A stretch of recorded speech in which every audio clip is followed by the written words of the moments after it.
मायके में फटे वर्सेस ससुराल में डिजाइनर कपड़े। मॉल के बाहर बड़े बड़े क्रिसमस ट्री लगे होते हैं। लोगों ने जैकेट स्वेटर पहन रखे हैं। अंदर हीटर की हल्की हल्की गर्माहट फैल रही होती है। सौतेली माँ वसुधा अपने दोनों बच्चों शुभम और दिव्या के साथ शॉप मॉल में खड़ी होती है। पास में गौरी उसकी सौतेली बेटी सहमी हुई सी खड़ी होती है। उसके हाथों में सिर्फ एक पुरानी पतली सी शॉल होती है जिससे वो खुद को ढकने की कोशिश कर रही होती है। मम्मी, मुझे पिंक वाली जैकेट चाहिए, इसमें ग्लिटर भी है। हाँ हाँ मेरी राजकुमारी, ले लो। अगर दूसरी पसंद आए तो वो भी ले लो। मम्मी, मुझे वो ब्लैक जैकेट चाहिए। ले लो बेटा, सर्दी बहुत है, तुम्हें ठंड लग जाएगी। दोनों बच्चों की हथेलियों में बड़े बड़े शॉपिंग बैग आ चुके होते हैं। गौरी पास खड़ी सब देख रही होती है। उसकी नजर एक छोटी सी साधारण जैकेट पर टिक जाती है और जैकेट महंगी भी नहीं होती पर बहुत गर्म और आरामदायक दिख रही होती है। मम्मी, मुझे ये वाली मिल सकती है? इसकी ऊन बहुत गर्म है, मुझे बहुत ठंड लग रही है। वसुधा उसकी ओर मुड़ती है और चेहरे पर चिढ़ साफ होती है। वो झटके से जैकेट उसके हाथ से खींच लेती है। कितनी बार कहा है गौरी, तेरे लिए पैसे नहीं है मेरे पास, समझ नहीं आता? पर मम्मी, ठंड ठंड लगे तो अपनी पुरानी शॉल ओढ़ ले, ये तेरे लिए नहीं बनी है। वो जैकेट को वापस रख देती है। उधर वहीं वसुधा अपने बच्चों पर प्यार लुटा रही होती है। शॉपिंग बैग इतने भारी होते हैं कि दिव्या पकड़ नहीं पा रही होती है। अरे गौरी, ये बैग उठा, कम से कम इतना तो कर सकती है। गौरी टूटी चप्पल के साथ धीरे धीरे बैग उठा लेती है। थोड़ी कांपती है ठंड से, लेकिन फिर भी मुस्कुराकर कहती है, जी मम्मी। उसकी उंगलियां ठंड से लाल होती हैं। अगले दिन दिव्या अपनी कपड़ों की एक बड़ी खुली अलमारी के सामने खड़ी होती है।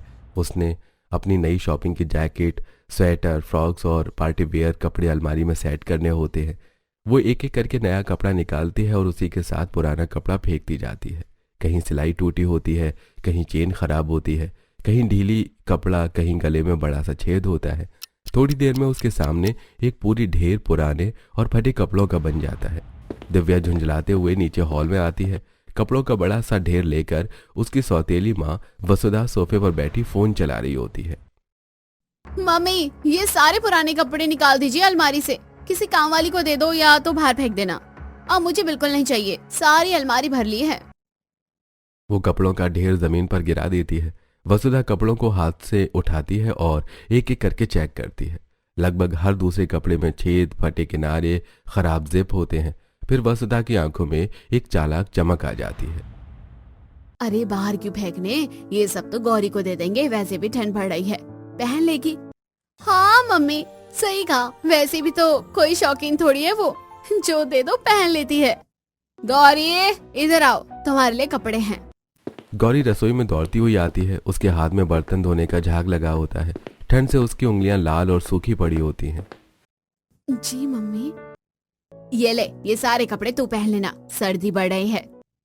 गौरी धीरे से झुककर कपड़ों को उठाती है। गौरी एक एक करके कपड़े देखती है। पहला कपड़ा कंधे पर बड़ा सा छेद, दूसरा साइड की सिलाई फटी हुई, तीसरा जिप टूटी, चौथा गले में बड़ा कट। गौरी की आंखें धीरे से नीची हो जाती हैं। देखा, सब उठा लिया, यही इसकी लाइफ है। वसुधा मुस्कुरा देती है। गौरी कुछ नहीं कहती और उसकी आंखें नम हो जाती हैं।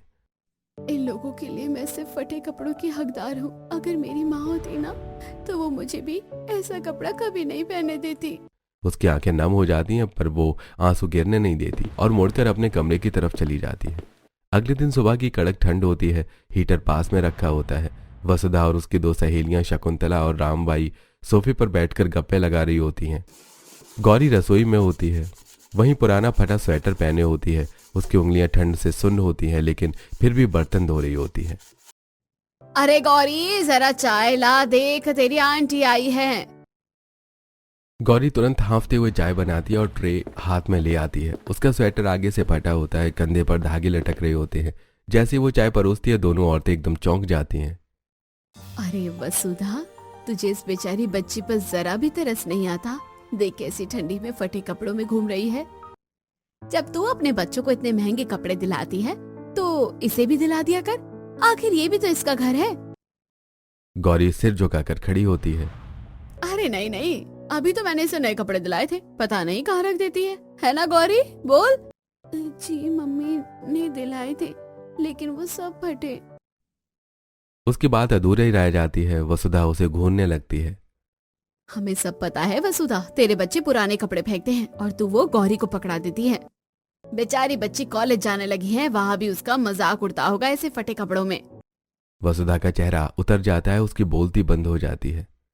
ऐसे सौतेलेपन से बड़ा पाप कोई नहीं, थोड़ी शर्म कर ले वसुधा। वे गुस्से में वहीं से निकल जाती हैं। वसुधा अपमान से तिलमिला उठती है। वो दोनों चली जाती हैं और दरवाजा बंद हो जाता है। ये सब तेरी वजह से हुआ है, हर जगह मेरी इज्जत की धज्जियां उड़वा देती है तू। पर मम्मी मैंने तो कुछ भी नहीं किया। तेरे जैसे निकम्मों के कारण ही सब मेरी बेइज्जती करते हैं। ढंग के कपड़े नहीं पहन सकती, अभी तो दिव्या ने तुझे इतने सारे कपड़े दिए थे। मम्मी वो सब फटे हुए थे और ये स्वेटर भी उसी का है, बहुत ठंड लग रही है इसलिए पहन लिया। वसुधा गुस्से से उठती है और गुस्से में गौरी के गाल पर जोर से थप्पड़ मार देती है। वसुधा बाल पकड़कर गौरी को बाहर निकाल देती है। दरवाजा खोलती है और बाहर कड़क ठंड और तेज हवा चल रही होती है। बाहर जाके खड़ी हो जा, घर की बदनसीबी है तू। वो गौरी को जोर से बाहर धक्का देती है। गौरी जमीन पर गिर जाती है। वो उठकर ठिठुरते हुए दीवार से लगकर खड़ी हो जाती है। नाक लाल, आंखें नम, होठ सूखे होते हैं। वसुधा अंदर दरवाजा जोर से बंद कर देती है। अगले दिन शाम का समय होता है। ठंड इतनी होती है कि हर कोई मोटे मोटे स्वेटर और कोट पहन रहा होता है। सब लोग शादी में जा रहे होते हैं। सौतेली माँ वसुधा अपने दोनों बच्चों दिव्या और शुभम को तैयार करने में लगी होती है। दिव्या ने नई पार्टी ड्रेस, स्टाइलिश जैकेट और चमकदार बूट पहन रखे होते हैं। शुभम भी ब्रांडेड जैकेट, स्मार्ट जीन्स और नई जूते में चमक रहा होता है। वसुधा पीछे से गौरी को देखती है। वो दिव्या की उतरी हुई पुरानी ड्रेस पहनकर खड़ी होती है। ड्रेस के गले पर हल्का सा कट और जैकेट की एक साइड से फटी होती है।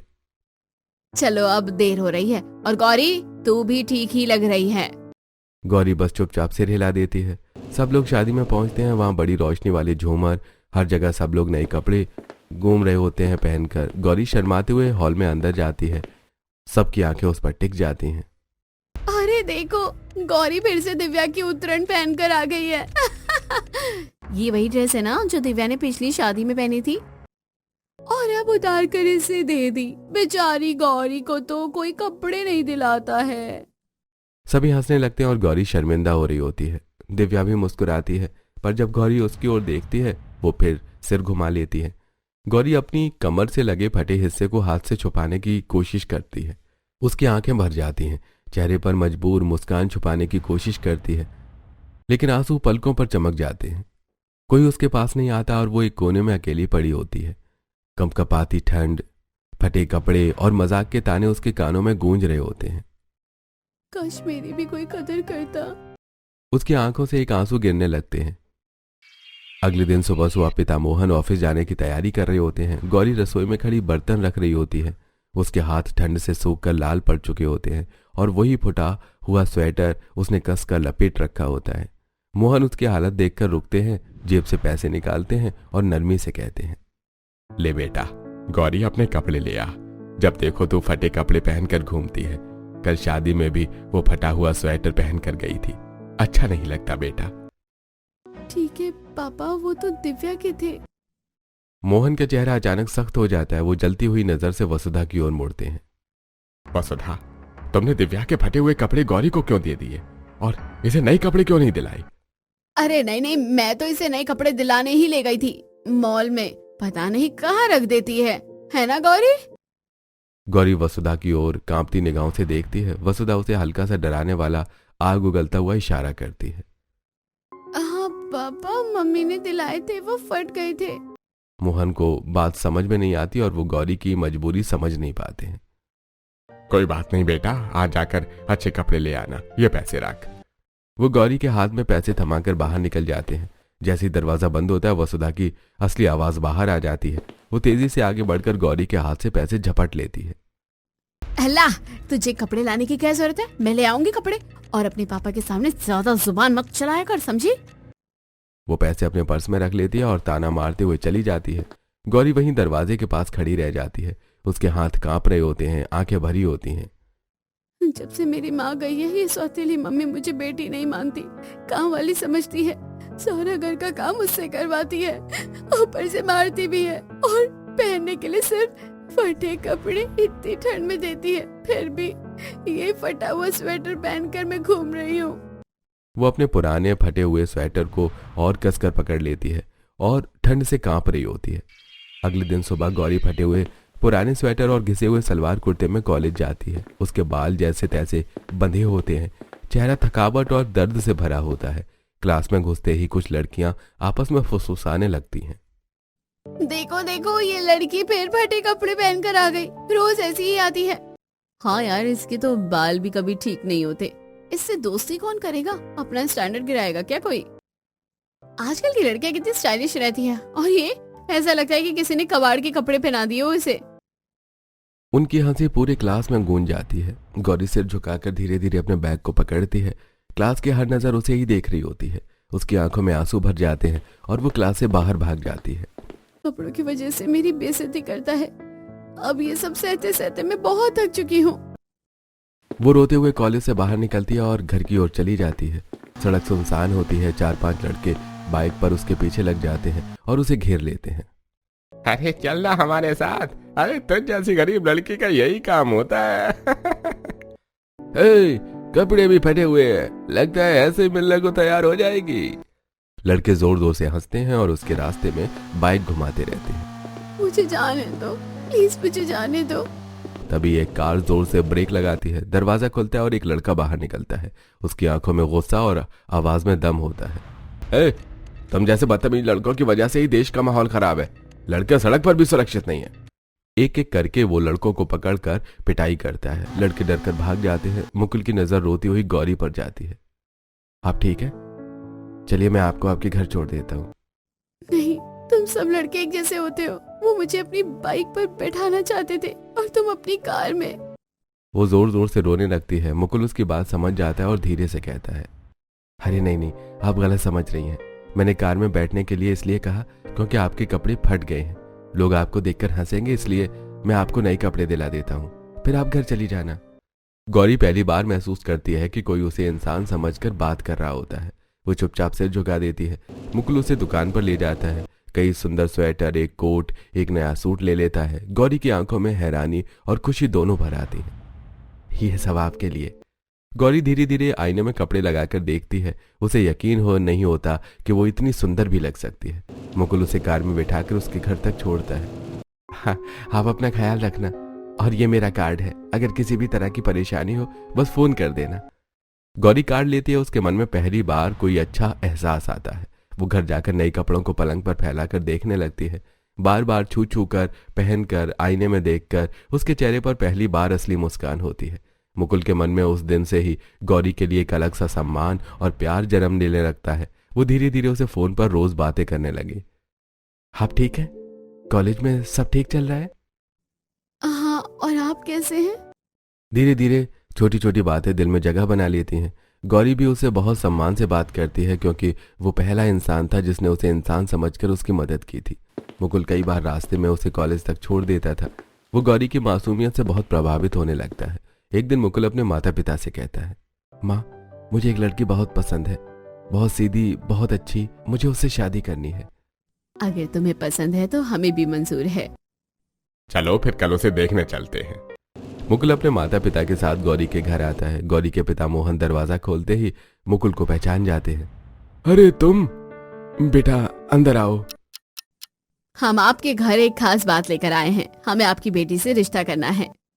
मोहन एक पल भी नहीं रुकते। उनकी आंखें चमक उठती हैं। हमारी गौरी के लिए? ये तो हमारे लिए सम्मान की बात है।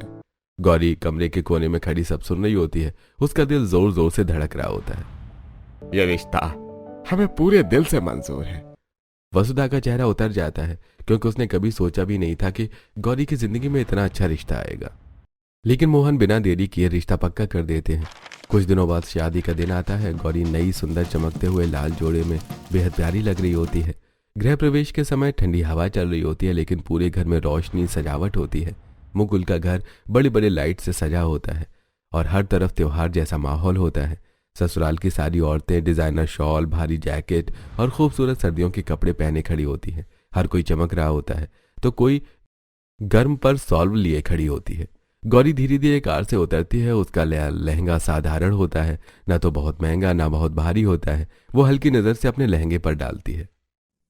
सबने कितने अच्छे कपड़े पहने हैं और मेरा ये लहंगा इनके आगे कितना फीका लग रहा है। कहीं लोग सोच ना ले कि मैं गरीब हूँ या फिर कहीं मेरी सौतेली माँ की तरह मुझे भी कोई फटे पुराने कपड़ों वाली न समझ ले। वो गहरी सांस लेती है। उसे याद आता है कि ससुराल लाने के लिए भी वसुधा ने फटे हुए पुराने सूट और ब्लाउज ही दिए होते हैं। जैसे ही गौरी दहलीज के पास पहुंचती है, मुकुल की माँ आगे बढ़कर उसकी आरती उतारती है।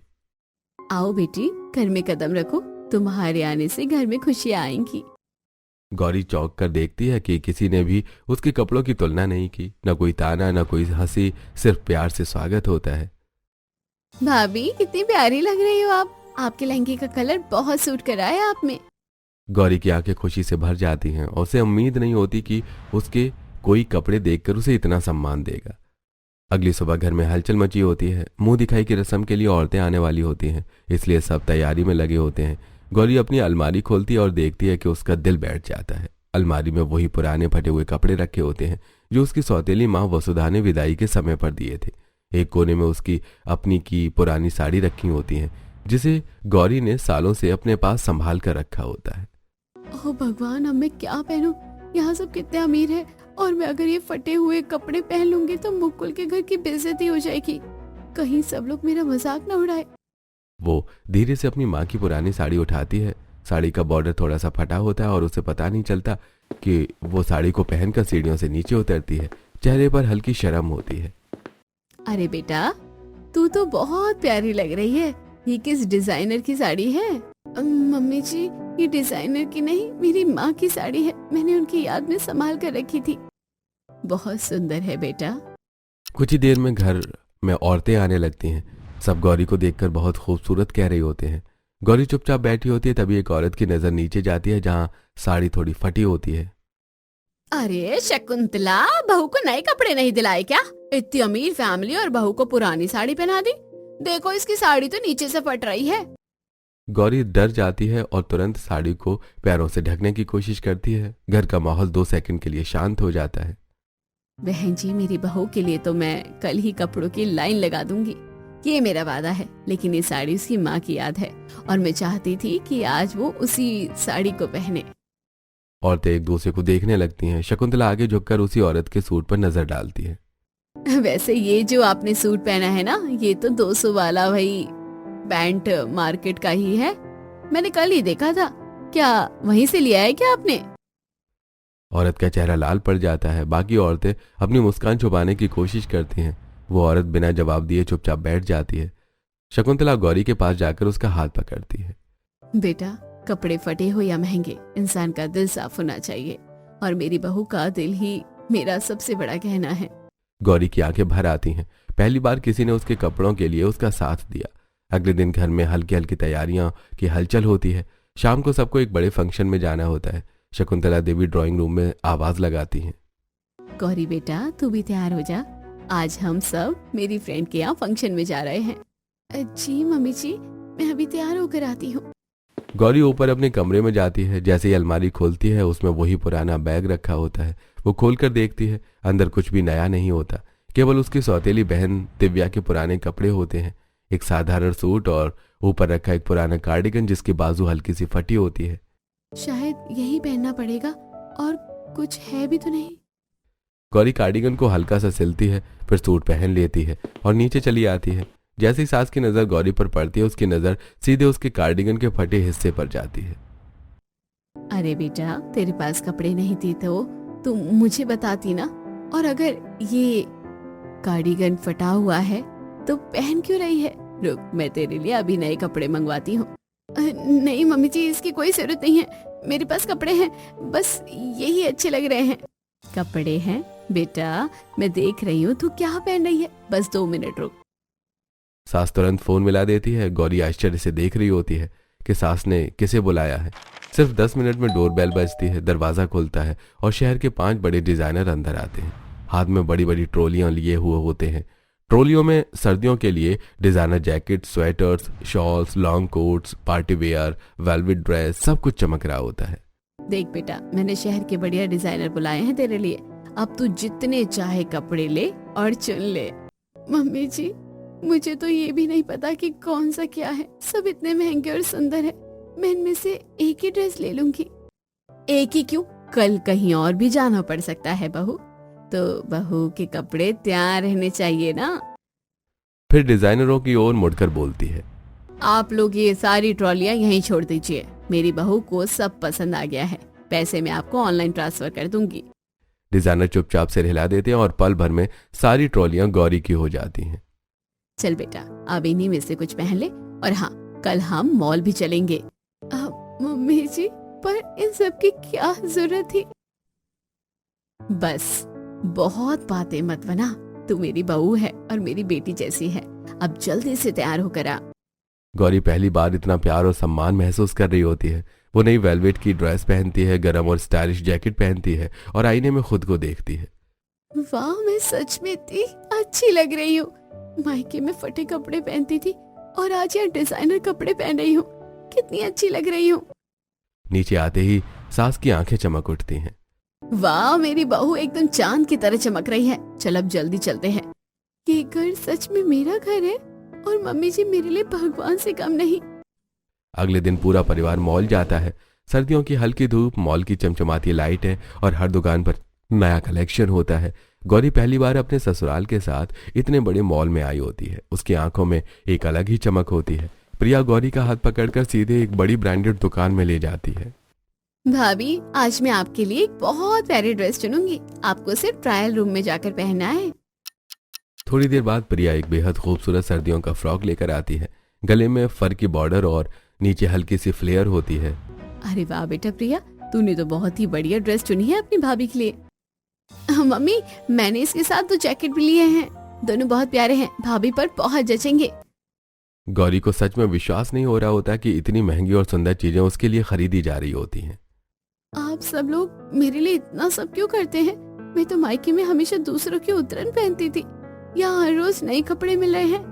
बेटा, तू हमारी बहू नहीं बेटी है, तेरे लिए हम क्यों नहीं करेंगे? गौरी की आंखें नम हो जाती हैं। उसे पहली बार अपना परिवार मिल जाता है। अगले दिन शाम का समय होता है। मुकुल ऑफिस से घर लौट रहा होता है। ठंडी हवा चल रही होती है और सड़क किनारे कोई मूंगफली भून रहा होता है। मुकुल रुककर थोड़ा सा मूंगफली लेने लगता है। तभी उसकी नजर सामने लगे एक बड़े शोरूम की विंडो पर जाती है। वहां एक बहुत सुंदर गर्म कपड़े टंगे होते हैं। मैरून रंग की हाई नेक, कमर पर बेल्ट और नीचे हल्के फ्लेयर होते हैं। मुकुल ठहर जाता है। अरे वाह, ये तो गौरी पर कमाल की लगेगी, चलो इसे भी ले लेता हूँ। वो तुरंत दुकान में जाता है और ड्रेस पैक करवा लेता है। घर पहुंचते ही गौरी किचन में सास की मदद कर रही होती है। मुकुल अंदर आता है। अरे गौरी, आज मैं तुम्हारे लिए एक गिफ्ट लाया हूँ। मेरे लिए? मुकुल उसे एक बैग देता है। गौरी जैसे ही खोलती है उसकी आंखें एकदम चमक उठती हैं। अरे कितनी सुंदर ड्रेस है, आप लोगों ने तो जैसे कपड़ों का ढेर ही लगा दिया। रोज नहीं ड्रेस, इतना पैसा क्यों वेस्ट करते हो? अरे मेरी प्यारी बीबी, अगर तुम पर पैसा खर्च नहीं करूंगा तो किस पर करूंगा? तुम खुश रहो, यही मेरे लिए बड़ी बात है। शायद यही मेरे नसीब में लिखा था। ये लोग कितने अच्छे हैं, मुझसे कितना प्यार करते हैं। सच में ये घर मेरा है। वो पहली बार खुद को किसी की जिम्मेदारी नहीं बल्कि किसी की खास महसूस करती है। अगले दिन पट फेरे के लिए गौरी मायके चली जाती है। घर पर सास शकुंतला देवी सफाई कर रही होती है। गौरी के कमरे की सफाई करते हुए उन्हें बेड के नीचे एक पुरानी अटैची दिखती है। वो खोलकर देखती हैं और जैसे ही ढक्कन उठता है उनका दिल दहल जाता है। अंदर पूरे के पूरे फटे हुए, जगह जगह से सिलाई निकले हुए कपड़े होते हैं, जिनमें से कई तो बिल्कुल पहनने लायक भी नहीं होते। सास की आंखें भर आती हैं। हे भगवान, मेरी बहू अपने मायके में आखिर क्या क्या झेलती थी। उस चुड़ैल जैसी सौतेली माँ ने उसे पहनने के लिए इतने फटे कपड़े दिए और मेरी बच्ची ने एक बार भी शिकायत नहीं की।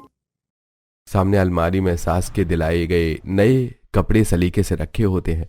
सास को और भी दर्द होता है। शाम होने पर सास अटैची को ड्राइंग रूम के बीच में रख देती हैं। ड्राइंग रूम में सभी बैठे होते हैं।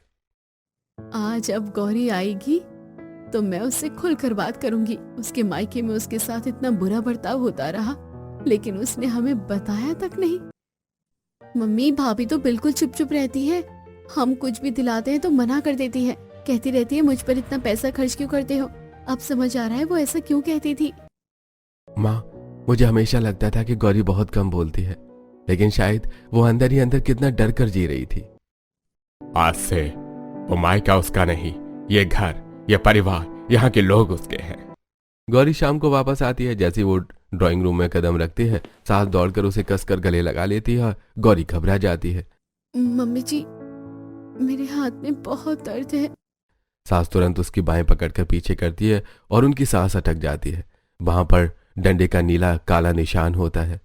हे भगवान, ये किसने मारा तुझे? मेरी बच्ची, मेरे से मत छुपा, ये सब बता। गौरी की आंखों में आंसू भर आते हैं। वो फूट फूट कर रो देती है। फटे हुए कपड़े यहाँ आने से पहले तू पहनती थी ना? उस चुड़ैल सौतेली माँ ने तुझे दिए थे ना? मम्मी जी, मुझे माफ कर दीजिए अगर मैंने कोई गलती की हो। इन फटे कपड़ों की वजह से कहीं आप मुझे घर से न निकाल दो, इसलिए मैंने सब छुपाया। चुप, एकदम चुप। बेटा, तू मेरी बेटी है, तुझे क्यों निकालूंगी? हम सब तेरे साथ हैं। मुझे सब पता है तेरे बारे में कि तेरे साथ क्या क्या हुआ।